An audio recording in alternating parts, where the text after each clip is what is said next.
One last thing that I wanted to mention in terms of like Chomsky's problematic friendships was that he was friends with the chemical engineer at MIT, John Deutsch, and who would eventually become a director of the CIA. And I think he was Secretary of Defense at one point. Am I wrong? I'm not sure, but he will. He was Deputy Secretary of Defense. Yeah, we have brought him up as the CIA director who was famously publicly humiliated by Michael Rupert at the town hall in South Central Los Angeles in the 90s, where he yelled about how the CIA had been trafficking drugs for years, and everyone applauded, and John Deutsch had to do his pursed bureaucratic regret face and deny it, whatever. Served on the boards of Citigroup, Cummins, Raytheon, and is a member of the Trilateral Commission. Yes. Good friend of Noam Chomsky. Apparently one of the few members of the faculty, Chomsky that is, who supported John Deutsch's candidacy for president of MIT. Wow. Yes. This is what Chris Knight says about that. Mm-hmm. To appreciate the glaring contradiction involved here, it is worth remembering that, according to Chomsky, the CIA does what it wants, carrying out assassinations, systematic torture, bombings, invasions, mass murder of civilians, and multiple other crimes. In Indonesia in 1965, the CIA organized a military coup to prevent the Communist Party, described by Chomsky as the, quote, party of the poor, from winning a key general election. The ensuing repression resulted in a staggering mass slaughter of several million peasants. Chomsky recalls the CIA pointed out in its report, which has since come out, the slaughter that took place ranks up with the Nazis and Stalin. They were very proud of it. I knew you were getting upset. Of course, and said it was one of the most important events of the century. The massacre Chomsky describes is not in dispute, and his outrage is clearly genuine. So Chomsky was not just flitting between different worlds. As he settled into his MIT job, he found himself nudging between colliding tectonic plates. Deutsch's original claim to fame had been two 1978 research papers on thermobaric weapons, vacuum bombs, or fuel-air explosives as they were called. Even before Deutsch's appointment to run the CIA, Chomsky could hardly have introduced this particular friend of his to a meeting of anti-war activists. Conversely, while chatting with Deutsch, he surely would not have welcomed the presence of any activist who wished to join the conversation. As he flitted between one side of his life and the other, Chomsky in fact needed, and did his best to construct, a veritable firewall to keep these two constituencies of his apart. Yeah, and I guess this was one of the people who Chomsky, really wanted to defend from the statement that I just read from that book, that, he eventually, basically Chris Knight again says, Noam rejects my description of Deutsch as someone who brought biological warfare research to MIT. He alleges that in making this claim, I relied exclusively on an unreliable source, the underground student newspaper, The Thistle. This is quite untrue. Simplifying again, Noam overlooks the fact that I backed up, calling him Noam, first name, overlooks the fact that I backed up my account with additional references from MIT's own newspaper, The Tech. Let me quote from this newspaper. Beginning in 1980, Deutsch took a part in a classified defense science board study on chemical warfare and biological defense, and in 1984, Deutsch chaired another DSB task force on the same subject. Deutsch acknowledged that, and in that time period, he had alerted the chairman of the chemistry department and applied biological sciences department to available Army contracts for mycotoxin research. He said that he sees nothing inappropriate with that action. The Tech also reported scientists in chemistry and the applied biological sciences at MIT received $1.6 million from the Army to conduct basic research in toxins that could be used in biological warfare. Cool. Yes. That was the main thing. Yeah, there was some other small debate over a little thing, but he did say that he wished he had included in his book this quote from Nature from 1982 edition of the journal. 2 years ago, the Pentagon's Defense Science Board, chaired by John Deutsch of the Massachusetts Institute of Technology, recommended a start in the production of binary weapons, that's like nerve gas weapons. The Department of Defense should prepare for a major increase in its chemical warfare program. He says, I hope that makes the point about the sort of science that Deutsch was involved in. And he writes, again, the issue is Noam's eagerness to defend his MIT colleagues as if their research priorities were not military at all, but were somehow compatible with his own anti-militarist commitments, And he goes on to talk about, basically to recapitulate what his book says about how his early work was heavily sponsored by the military, and that he was Chomsky said himself, I was in a military lab. If you take a look at my early publications, they all say something about Air Force, Navy, and so on, because I was in a military lab, the research lab for electronics. So it was all, military supported. His early work, and like in the acknowledgments of his early books, they credit the funding that he received from military sources. I mean, yeah, the military funds a lot of things, especially in the sciences, which Chomsky was trying to establish linguistics as being part of. But this is something like to talk about and like not conceal. Yes. Like, what the hell, and it sounds so similar, and I'd be interested, I confess to, like, not knowing the entire, chain of lineage, but it sounds like he was part of the vaster project that would eventually become ARPANET, and then finally the internet. And he was even working on certain parts of it, like Sage, which directly did, though it was happening, I guess, a little bit more on the West Coast. Didn't we read in a very early episode how Lewis Terman's son kind of wanted to, take the crown away from Harvard and MIT and Yale and make Stanford, a big player in this kind of a electronics research? I don't recall, maybe. Maybe I read that but didn't mention it on the episode. I'd love to get back to the Termans one day.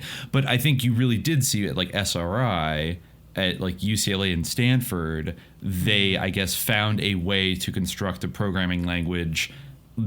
It sounds like they were grasping at the same goal, but the actual use of Chomsky's universal grammar concept, unless I'm wrong, unless in some way they did directly influence the development of programming languages for computers, which was happening. ARPANET started in 1969. So I mean, this is in the imminent lead up to the rollout of the first version of the internet, and Chomsky. Just on that level alone, Chomsky kind of has nothing to say about the internet in it. That's he's almost kind of on it. He's no more interested in it than anybody else who might make a casual observation about the effects of social media or something like that. But he seems like he doesn't even want to go near this topic at all because it would get too hot too fast, and all of a sudden we'd be wondering okay, you were pretty close to all this. Maybe you're, they sponsored multiple different approaches. Chomsky's was one that they thought was going to work, and if it had, it would have become kind of a foundational part of the a building block of the internet. But I guess it didn't. It seems. We don't really know, but. Yeah, I mean, I would think that, obviously that would have some sort of influence or some sort of connection. This is a huge revolution. Language, as Knight pointed out, this is something that elevated the status of computer science to having, direct relevance to human beings. His work is actually really influential, and he would make these comparisons to computers, and he was kind of, at least his work was used as part of this big sort of utopian blush over the possibilities of the internet. It's easy to because I feel like his big kind of bugbear was behaviorism, and the reason why he was so opposed to that, according to him, is that it was totalitarian, you could use behaviorism, going by that, according to that theory, that methodology, that framework, you could just shape people using social mechanisms of control to do or believe whatever you wanted.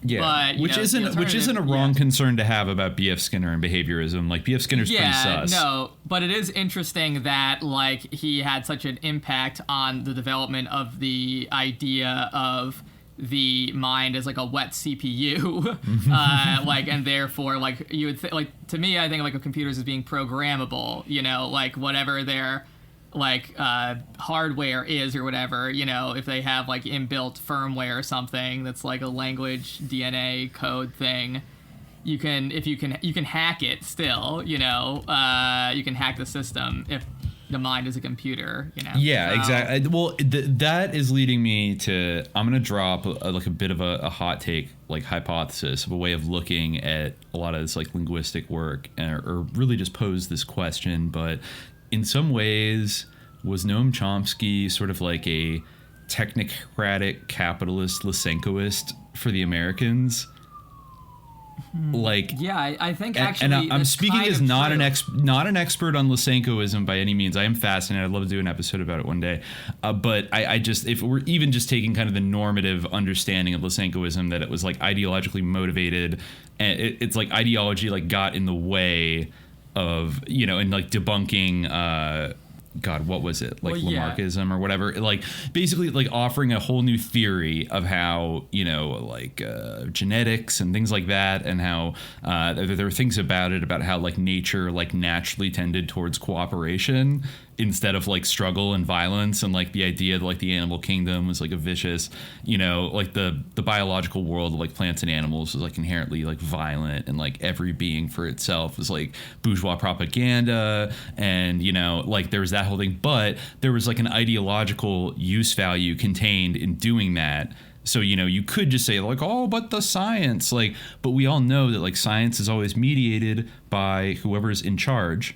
Whoever's kind of in charge of the power structure, and it would be really naive to assume that those types of things in a variety of ways weren't going on in our, in the United States at that time, and like in the West. And so in a way, it's like Chomsky, even though his line of theorizing kind of ended up in a little bit of a dead end, it was ideologically productive, and therefore was a part of this larger project, even if he didn't discover like the actual Da Vinci Code of how to create the internet. Well, that's the whole thing with Chomsky, is that like the evidence like, isn't there. Well, that's at least what his, maybe his defenders would say something different, but what his critics say, and what I think he himself acknowledges about earlier formulations of his theory, is that it's just like the idea and like the facts supporting it aren't really present. Like, you can't actually prove it. He has a lot of that, like, there's a lot of that kind of, like, the vibe of that guy who did those experiments on ignition. I totally, and then when people were like, this can't be replicated, he was like, none of my work has ever been able to be replicated, and I'm like a celebrated, like, psychologist. What are you talking about? Yeah, like, what do you mean? Yeah, that's kind of like... Who cares? You kind of get that impression with Chomsky, where, like... I think that there's even some quote where he says something like, someone asked him, like, what is minimalism? And he says something like, I guess it's the best explanation we currently have for what language is. Or something, like, his new thing is, that's his new take. Minimalism, right? Okay. Yeah. This is from the same blog we were reading before. As a result of all this, one sympathetic interviewer felt bold enough to ask, what exactly is UG at this stage, universal grammar? Chomsky replied, well, what's universal grammar? It's anybody's best theory about what language is at this point. I can make my own guesses. Summing up decades of intensive work then, Chomsky could only tell us the nature of UG is anyone's guess. When a theory tells you that anything goes, you really do know this is not science. So there is definitely like a certain boldness to it. Like, again, I kind of like appreciate the audacity of it. And it kind of, but yeah, you definitely get the sense of like looking like you can shape the facts to fit it. And he like, he openly kind of talks about like Galileo or whatever, and saying like, well, Galileo couldn't prove heliocentricity or whatever, but some would say like, nobody has. No, just kidding. Yes. Or it was like, a Jesuit psyop. I heard that recently. Well, he said something like Anyways. said something like physics. In physics, there's like this principle that like things tend to be elegant and beautiful. So you can just apply that to like theorize. You don't need to necessarily have this idea of the facts or whatever, or like have any kind of like actual proof for it. It's just the principle. You know what's interesting about that is that Chomsky, and he is kind of maybe a similar generation to that guy who talked about like, what do you mean reproduce my studies?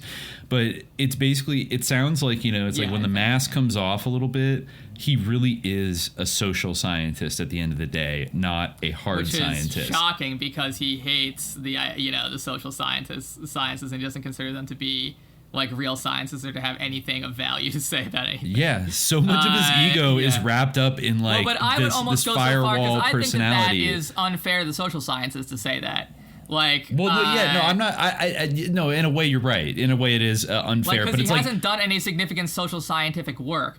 Yes. Like, he certainly, like, you know, I mean, he really is in a way like more of a STEM guy, but like, is his theory about language like true? Like, maybe in a way. Well, that's kind of what I mean. The is letters like of the Arabic alphabet are like inscribed upon like you know, the fabric of the universe, and like the Quran, like, you know, was like God's uncreated speech. Honestly, like, reading about this like makes me want to compare like Chomsky's theories with like, you know, like Hanbali and like Harufi like ideas about like the, you know, uncreated Quran. But like seriously, that's like really what this most resembles to me. Like, I guess I think that makes a lot of sense. And I think maybe what I mean by that is like, was he at heart like really a confused social scientist who didn't think he was a social scientist, but he was? And like he was doing like an insight role in like the STEM field, but like and then not saying like that's really what he thought he was, but just looking at like what objectively he sort of did and the work he produced, and then like his sort of allegedly like separate like political kind of personality that he had, you know, as like a kind of political philosopher. I think that's what he is. I think that he's a philosopher, like not really like a scientist. Well, exactly. And this was like him like invading the STEM field with like generous assistance from the Pentagon to basically like launch a kind of ideologically beneficial or compatible new paradigm of thinking in the STEM field to like get people to like approach things, the building of computer technology differently, and like command and control systems. And maybe you had to almost in a kind of like quasi like Maoist way, like you had to change the thinking of the people that were working in these fields to imagine something that was like highly abstract, but possible if you were programming a machine, you know, you could actualize it in this. So in a way, it's like it never panned out on the human side, in terms of like that was ostensibly what he was doing, was trying to explain human language and human grammar, but it was applicable to a bunch of networked machines.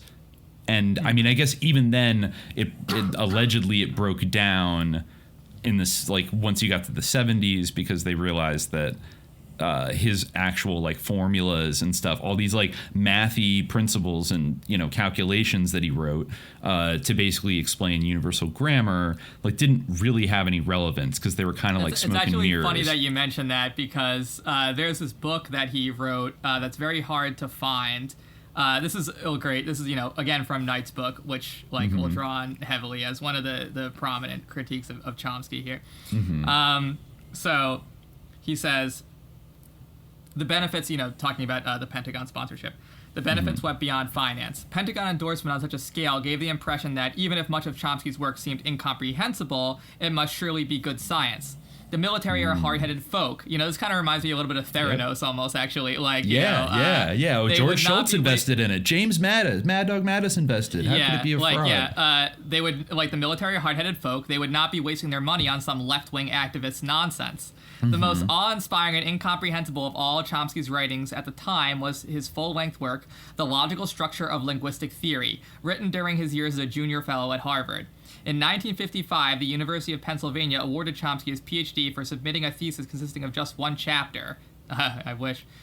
Which he had been allowed to excerpt from that fabled work. It doesn't, like, you don't even know, like, how bad this gets. Like, he talked about how, like, his advisor, like, never read his dissertation, like, or anything like that, you know? So, well, anyway, so what he said, he was allowed to excerpt one chapter for his thesis. Rumors of the complete manuscript's vast erudition and significance depended in part on the potent factor of mystery.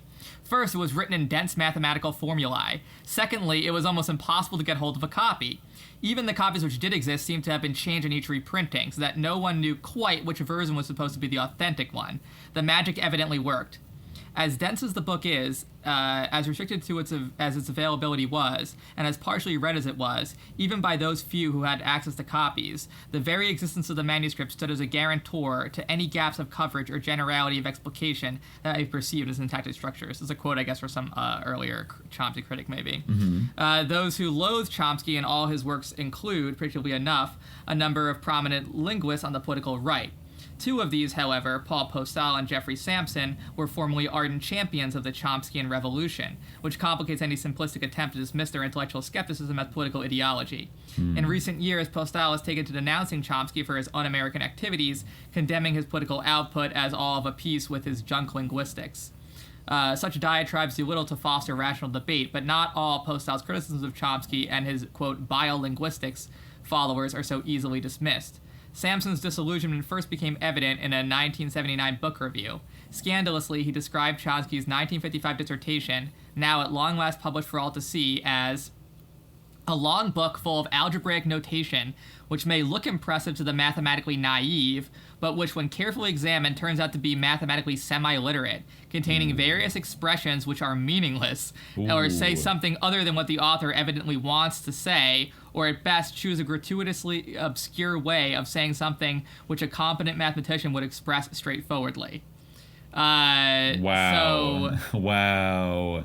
I mean, I'm getting intense flashbacks now, which I might have mentioned once before, like picking up, like going to Moe's bookstore in Berkeley when I was a teenager after reading like my first Chomsky book, and I was like, this guy's got all the answers. And I went and they had all these Chomsky books there, and I decided to like, I saw one of the ones on linguistics and was like, oh yeah, this guy, everyone says this guy's a genius. And I opened it up, and it like made my brain just like melt. Like it was so arcane, and it was like looking at like a grimoire or something. Like it was so abstract and like all full of these formulas. And like I've never been a math person, but I feel like even if I was, it was like such a heavy assault of just like occulted information and data that was making like really big sweeping claims about like the, you know, human nature and all these things. And I remember just like putting it back and be like, I'm gonna stick to his like political stuff.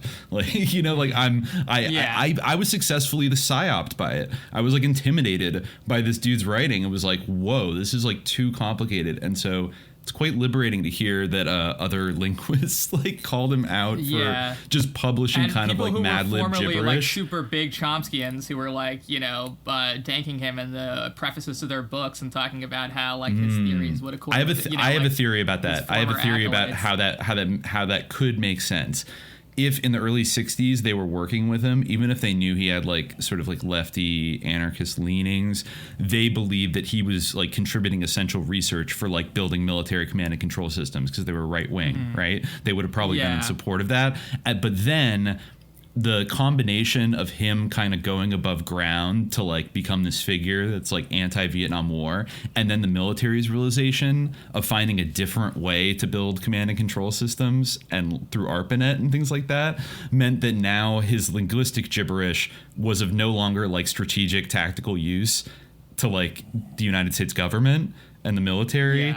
And he was running around like trash talking the troops. So now all of a sudden it was like, you know what? Like, wait, and maybe they went back and read some of his stuff, or it finally got published. And they're like, you know what? Like, fuck this guy. Yo, don't just vote. For access to the full-length episode, subscribe to the Hour of Frequency at patreon.com/subliminaljihad.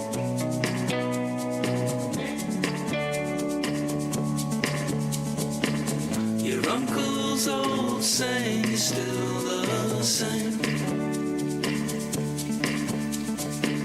If you don't vote, then you can't complain. But you wonder after all these years, could one vote put a stop to all the tears? Tears of frustration.